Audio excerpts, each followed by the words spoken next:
When Emperor Nero's Rome trembled under revolt and uncertainty, no one imagined that an elderly, stiff-backed general named Servius Sulpicius Galba would soon be thrust into the most dangerous throne in the world. Galba had not sought the purple. At 70, he was a survivor from the era of Augustus, a man shaped by long marches, harsh camps, and the rigid discipline of old republican virtues. Yet the tides of fate and the desperation of Rome's legions would drag him into the violent theater of imperial collapse. The empire in 68 AD simmered with rebellion. Governors in Gaul had turned against Nero. Soldiers muttered angrily about neglected pay, and Rome's senators whispered in corners, fearing both the emperor's paranoia and their own uncertain futures. Amid this chaos, Galba, then governor of Hispania Tarraconensis, had maintained a dignified neutrality. But when Julius Vindex raised a revolt in Gaul and called upon Galba to restore liberty, the old general hesitated. He was no revolutionary. He valued order, not glory. Only when messengers arrived with news that Nero had declared him an enemy of the state did Galba finally raise the banner of rebellion, and even then, reluctantly. His troops proclaimed him legatus senatus populique Romani, a representative of the Senate and people of Rome, reviving a title not used since the civil wars a century earlier. It was a symbolic declaration.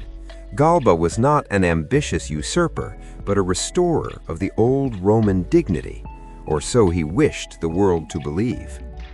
But Rome's political currents were faster and deadlier than Galba understood. Even as he marched toward Italy, Nero's authority crumbled from within. The Praetorian Guard, bribed by the scheming prefect Nymphidius Sabinus, abandoned Nero and declared loyalty to Galba, hoping the old man would be easy to manipulate. When Nero learned of the betrayal, he fled, panicked, and ultimately ended his life. The Julio-Claudian dynasty, which had ruled Rome for nearly a century, was finished. Galba had not even reached Rome when the news arrived. He was now emperor. Yet triumph did not soften him. On his march through Italy, he confronted disorder with the sharp, cold discipline for which he was known. He executed officers loyal to Nero, punished towns that had wavered in their allegiance, and refused to pay the donative, the promised cash reward that the Praetorians believed they were owed for supporting him. To Galba, the emperor must be obeyed, not bought. But Rome no longer lived in the austere world of Augustus. The soldiers, senators, and common people expected generosity, spectacle, and reward. Galba's refusal to play by these new rules planted the earliest seeds of his downfall even before he stepped inside the city. As he entered Rome in October of 68 AD, the crowds offered polite applause, but no real enthusiasm. The Praetorians watched him with narrowed eyes. Senators whispered that he was too old, too severe, too rigid. The year of the 4 emperors had begun, and Galba stood unknowingly at the edge of a storm. Galba's first days in Rome revealed the vast gulf between his vision of imperial rule and the reality he faced. He imagined himself as a restorer of discipline and moral integrity, an emperor who would cleanse the corruption of Nero's decadent court. But his methods were harsh, and his judgment often clouded by the belief that the empire could still be governed like a disciplined military camp. He immediately replaced Nero's officials, but he did not stop there. Entire groups of administrators were prosecuted, executed, or stripped of wealth. Many deserved it. Others were victims of rumor or political convenience. Galba famously said, "It is my custom to choose soldiers, not buy them." But his principles quickly isolated him from the Praetorians, whose support was essential for survival. The people of Rome, who had tolerated Nero's excesses because he entertained them lavishly, found Galba's austerity suffocating. He canceled festivals, restricted public spending, and ended the extravagant games that Nero had once used to charm the masses. To Galba, these were necessary corrections. To the people, they felt like punishment. Perhaps his greatest weakness was the reliance on three close advisors, Venus, Laco, and Icolus, known mockingly as the Three Pedagogues. These men wielded enormous influence and were widely seen as corrupt. Though Galba himself was austere, his advisors demanded bribes, sold positions, and manipulated imperial decisions. Rome soon whispered that Galba had traded Nero's tyranny for the tyranny of opportunists.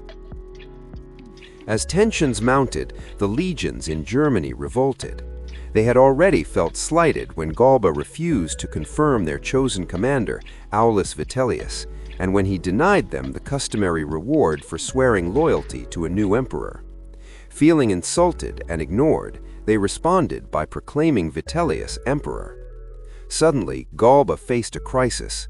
Rome had two emperors. His advisors panicked.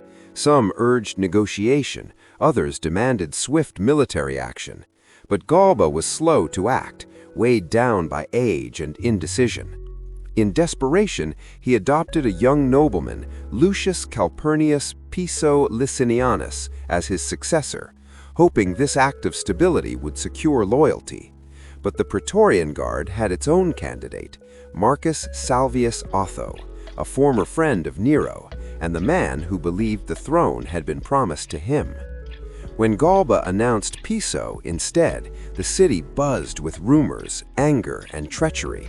Otho, humiliated and ambitious, secretly bribed key members of the Praetorian Guard.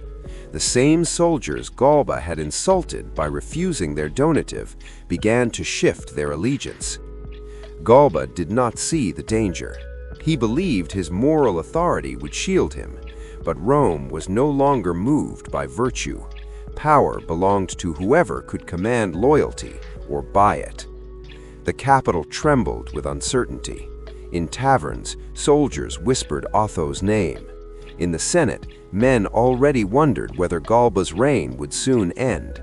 And in the barracks of the Praetorian Guard, a plan was forming, one that would end in blood on the stones of the Roman Forum. January of 69 AD dawned cold and tense. The Praetorian Guard had already been bought by Otho's gold and promises, but Galba remained unaware, or unwilling to believe, that his own protectors were sharpening their swords against him. On the morning of January 15, Galba prepared to present himself to the Senate. His advisors urged him to remain inside the palace. Rumors of mutiny were spreading. But Galba, stubborn and certain that discipline could still control the situation, insisted on going out. "Let everyone see that I am emperor," he said.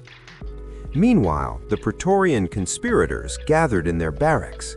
Otho arrived quietly, dressed in ordinary clothes, pretending to pray at a nearby temple. The guard officers greeted him with the salute reserved for emperors. Within minutes, hundreds of soldiers armed themselves and marched toward the Forum. Word reached Galba as he was being carried through the streets in his litter. Panic rippled through his escort. Civilians scattered. Some shouted warnings, others simply hid. Galba's small retinue urged him to retreat to the palace, but he shook his head. "If it is for the good of the Roman people, I am ready to die," he declared. But noble words had little power in the year of the 4 emperors. As Galba approached the Forum, the rebel soldiers surrounded him. Dust rose from their boots, sunlight glinting off their spears. His men tried to flee. A few remained and died where they stood. The litter toppled as the soldiers slashed its supports, throwing the old emperor to the ground. Galba attempted to rise. His armor was ceremonial, not functional, and it slid awkwardly as he struggled to stand. "What do you want, my friends? I am your emperor," he tried to say, but his voice was drowned out by the roar of blades, shields, and shouting soldiers. One soldier, identified in some accounts as a man named Camurius, stepped forward and struck the fatal blow. Others joined, stabbing and hacking until the old general lay lifeless on the stones he had once hoped to purify. His severed head was raised on a spear and carried through the streets as Otho's supporters proclaimed the new emperor. Piso, Galba's chosen heir, attempted to hide in the Temple of Vesta, but was dragged out and murdered shortly after. The Senate, terrified and cornered, immediately declared Otho the rightful emperor.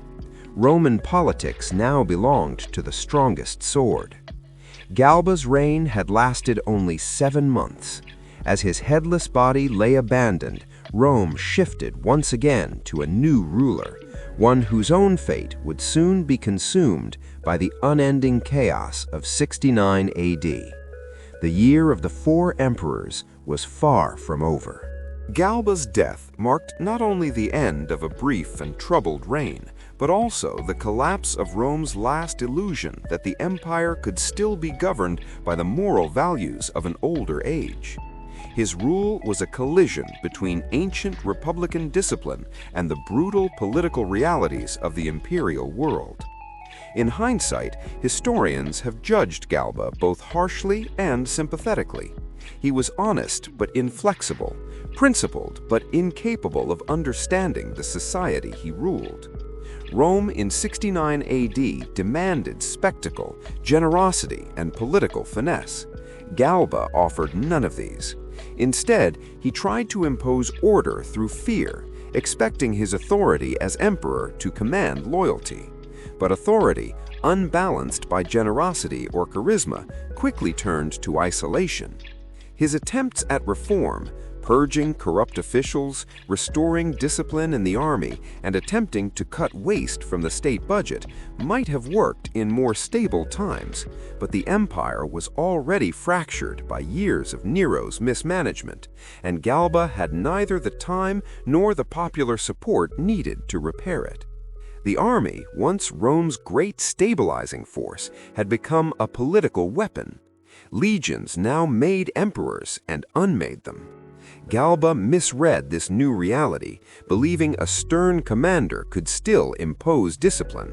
Instead, the soldiers saw him as a relic of a bygone age, an emperor who demanded obedience but offered nothing in return. Galba's greatest mistake was trusting the wrong men. Vinius, Laco, and Aesebus manipulated imperial power for personal gain, turning public opinion sharply against him.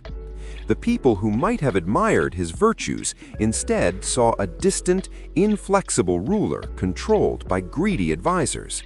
Whether Galba understood their corruption or was simply too old and weary to challenge it remains a mystery.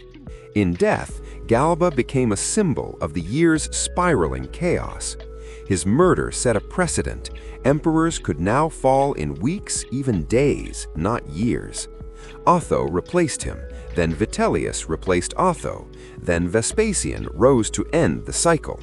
The empire had become a battlefield of ambition, a place where legitimacy mattered less than the loyalty of whichever army stood closest to Rome. And yet, despite his failures, Galba's legacy is not entirely tragic. He was, in many ways, the last Roman leader shaped purely by the ideals of the early empire, the ideals of duty, austerity, and service.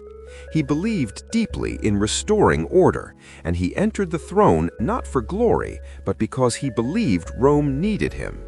His downfall came not from evil intentions, but from the brutal truth that ideals cannot survive without the political skill needed to enforce them. Galba died as he lived, a soldier of the old world, crushed by the new.